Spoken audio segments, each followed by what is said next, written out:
जय हिंद साथियों, आज है आपका विद्या की दूसरी क्लास और इस क्लास में हम परिमेय संख्या यहाँ पर सिद्ध करने वाले हैं कि अपरिमेय संख्या को कैसे सिद्ध किया जाता है। ठीक है, दूसरी क्लास है आपकी विद्या की और यहाँ से आपके क्वेश्चन की संख्या बता दूं तो अत लघुत्तरी प्रश्न में से प्रश्न संख्या आपका यहाँ पर 3 है, पहले चैप्टर का वास्तविक संख्या का। ठीक है, तो वहाँ से मिला लीजिएगा। तीसरा प्रश्न है, हमने यहाँ पर लिख भी दिया है, तो इसी को सिद्ध करेंगे और इस पर बता देते हैं आपको। अगर देखिए हमने यहाँ पर प्रश्न लिया है 5 प्लस का रूट में 3, हमने इसको प्रश्न लिया है और देख सकते हैं यहाँ पे कितनी बार यह प्रश्न आया हुआ है। ठीक है, यह जो प्रश्न है एनसीईआरटी आपका एनसीईआरटी, ठीक है, एनसीईआरटी में यह जो प्रश्न है दिया है 5 माइनस रूट 3 करके। एनसीईआरटी प्रश्न यह है, ठीक है, एनसीईआरटी प्रश्न यह है, लेकिन ये पूछता है प्लस में, इसको प्लस में करके पूछता है।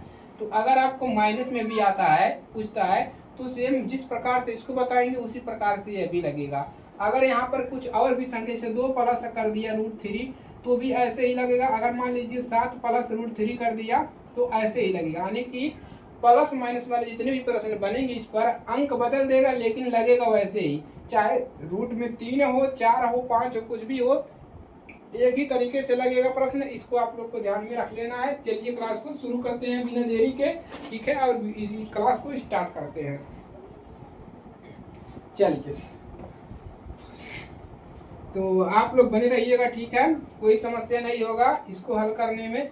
ठीक है, चलिए देखिए इसको कैसे हल किया जाएगा। सबसे पहले हम क्या करेंगे, प्रश्न को समझेंगे। ठीक है, प्रश्न को कैसे समझ पाएंगे, देखिए आपको क्या करना है, सिद्ध कीजिए कि 5 प्लस रूट 3 एक अपरिमेय संख्या है। यहाँ पर हमको अपरिमेय संख्या यहाँ पर सिद्ध करना है।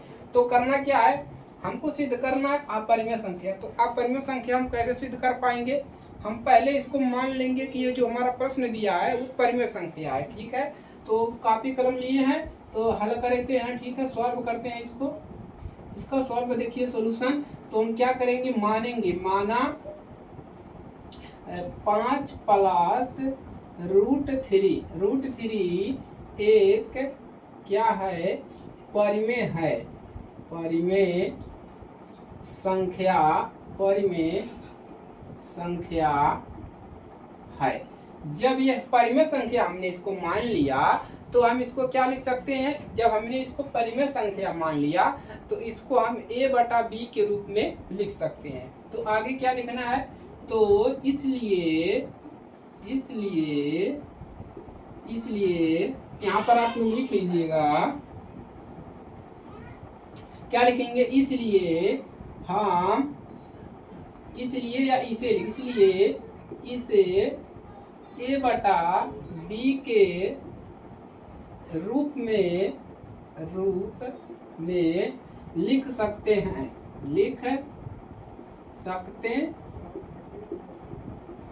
ठीक है। जब हमने इसको परिमेय संख्या मान लिया तो हम इसको क्या कर सकते हैं, a बटा b के रूप में लिख सकते हैं। ठीक है, जहां लिखेंगे a और b क्या है उसको लिखेंगे। ठीक है, चलिए मार्कर नहीं दिख रहा है, दूसरा मार्कर चेंज करते हैं। ठीक है,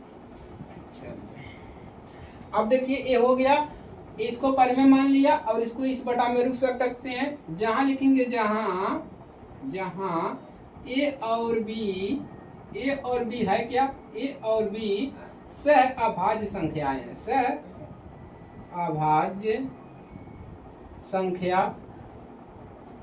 अभाज्य संख्या है और जिसका मान b बराबर नॉट इक्वल 0, यानी नीचे 0 ना हो। ये इतना आपको करना है। ठीक है, कर लेंगे, कोई इसमें बड़ी बात नहीं है। ये 3 नंबर का प्रश्न बनता है, इसमें कोई समस्या नहीं होगा। आपको करना क्या है, जो भी प्रश्न देगा उसको मान लेंगे परिमेय संख्या है। अब जब ये परिमेय संख्या मान लिया है तो इसको हम a बटा b के रूप में हम इसको क्या कर सकते हैं, लिख सकते हैं। यहाँ पर हम साफ लिख देते हैं a बटा b।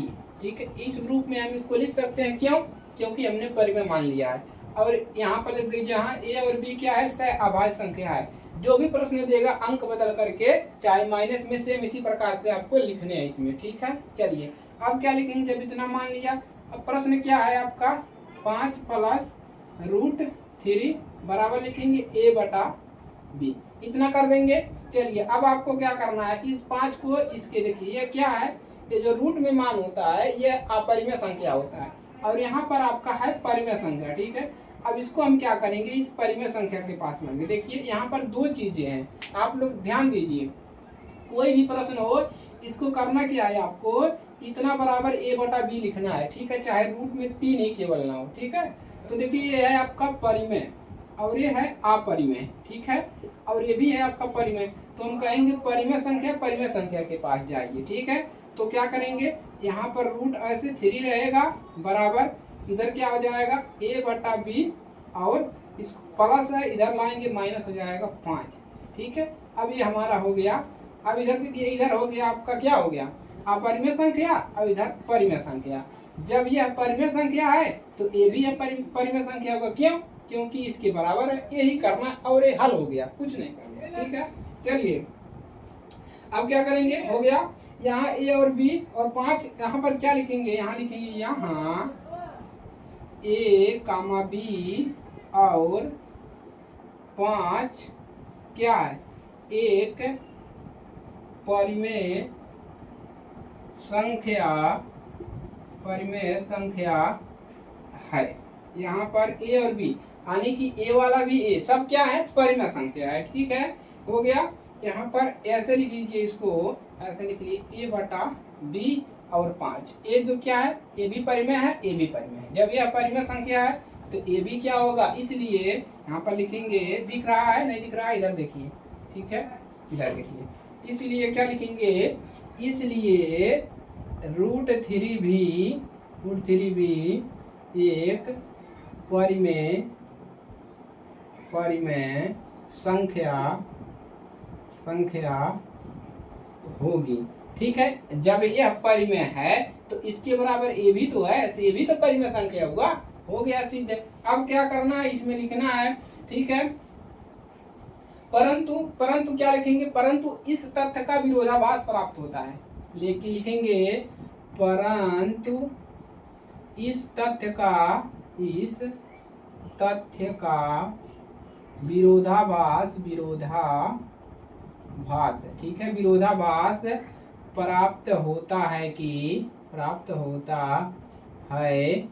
कि रूट 3 एक क्या है, अपरिमेय संख्या है, क्या है, एक अपरिमेय संख्या है, इसलिए हमारी कल्पना गलत है। क्या लिखेंगे, इसलिए हमारी कल्पना गलत है। ये जो लाइन हम लिख रहे हैं यहाँ से, ये सभी प्रश्नों में लिखाएगा, ठीक है, ऊपर वाली लाइन और यहाँ से यहाँ तक की लाइन, ये आपको लास्ट वाली लाइन और ये वाली लाइन, शुरू वाली लाइन, सभी प्रश्न में मिलेगा, केवल बीच में आपको थोड़ा बहुत इसमें ध्यान देना है। तो यहाँ से हमने क्या लिया कि हमने ये जो कल्पना किया है यह गलत किया है, ठीक है। अब क्या लिखेंगे, अब नीचे लिख देंगे, अतः 5 प्लस रूट 3 एक क्या है, अपरिमेय संख्या है,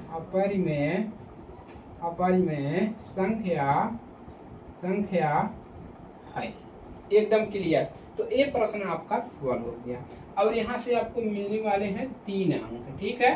तो फटाफट लाइक करेंगे, शेयर करेंगे अपने दोस्तों के पास, ताकि उनकी भी मदद हो सके।